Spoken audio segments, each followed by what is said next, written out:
ஆண்டவரும் இரட்சகருமாகிய இயேசு கிறிஸ்துவின் இனிய நாமத்தை உங்களை யாவருக்கும் அன்பின் வார்த்தைகளை தெரிவித்துக் கொள்கிறேன். அருமையான தேவ பிள்ளைகளே, புதிய நாள், புதிய நம்பிக்கை, new day, new hope daily devotion மூலமாய் இந்த நாளில் கூட உங்களை சந்திப்பதில் நான் மிகுந்த மகிழ்ச்சி அடைகிறேன். அல்லேலூயா. இன்றைக்கு கூட கர்த்தர் நமக்கு கொடுக்கிற வார்த்தை என்ன? சங்கீதங்களின் புஸ்தகம் 138 சங்கீதம் 8வது வசனம் கூட நம்ம வாசிக்க கேட்போம். கர்த்தர் எனக்காக யாவையும் செய்து முடிப்பார். கர்த்தாவே, உமது கிருபை என்றும் உள்ளது. உமது கரத்தின் கிரியைகளை நெகிழ விடாதிருப்பீராக. அல்லேலூயா. பாருங்க, தாவீதுக்கு இவ்வளோ பெரிய ஒரு நம்பிக்கை. தாவீது சொல்றாரு, கர்த்தர் எனக்காக யாவையும் செய்து முடிப்பார். ஆமென். நீங்களும் ஒரு முறை இதை அறிக்கை செய்யுங்க பார்க்கலாம். கர்த்தர் எனக்காக யாவையும் செய்து முடிப்பார். ஆமென். அப்புறம் எல்லாவற்றையும் அழகாக உங்களுக்கு செய்து முடிப்பாருங்க. உங்கள் வாழ்க்கையில் எதை செய்யணுமோ, ஆமென், அவை எல்லாம் அதின் காலத்தில் அவர் நேர்த்தியாய் செய்கிற கர்த்தர். தேவப்பிள்ளையில் இந்த 25வது வருஷம் துவங்கி 6 மாதம் முடிஞ்சிடுச்சு. பாதி வருஷத்தை முடிச்சிட்டோம். ஆமென்.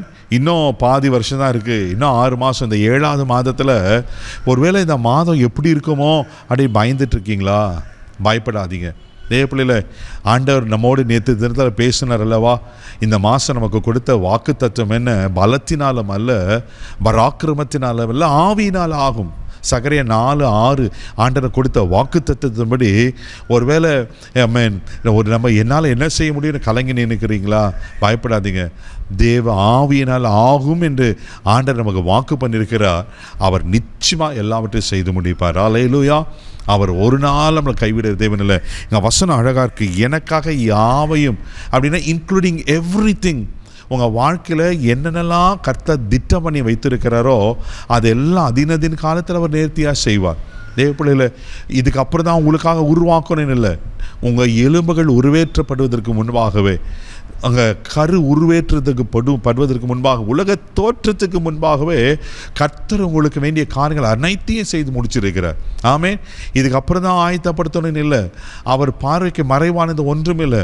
தேவப்பிள்ளையில் இதை விசுவாசிக்கிறீங்களா? நீங்கள் இதை தாவீது நன்கு அறிந்தனதான் கர்த்தர் எனக்காக யாவையும் செய்து முடிப்பார் என்று சொல்லப்பட்டிருக்கு. பிரசங்கின் புஸ்தகம் 3ஆம் அதிகாரம் 11ஆம் வசனம் வாசிங்கன்னா, கர்த்தர் அதினது காலத்தில் அவர் நேர்த்தியாக செய்கிறாராம்.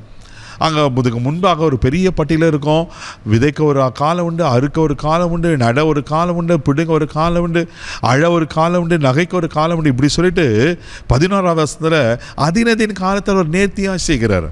உங்கள் வாழ்க்கையில் என்னெல்லாம் ஆமென் ஆண்டவர் திட்டம் பண்ணி வச்சிருக்கிறாரோ டெஃபினட்டாக அதை நடக்கும். ஹல்லேலூயா. சோர்ந்து போகாதீங்க. நம்ம நன்கு அறிந்திருக்கிறோம், இந்த உலகமானது ஒழுங்கின்மையும் வெறுமையும் இருளாக இருந்துச்சான். இந்த ஒழுமையான வெறுமையான இருளா அந்த உலகத்தை ஆண்டவர் வார்த்தையினால் சிருஷ்டிக்கிறார். வெளிச்சம் உண்டாக கடவுள், வெளிச்சம் உண்டாயிற்று.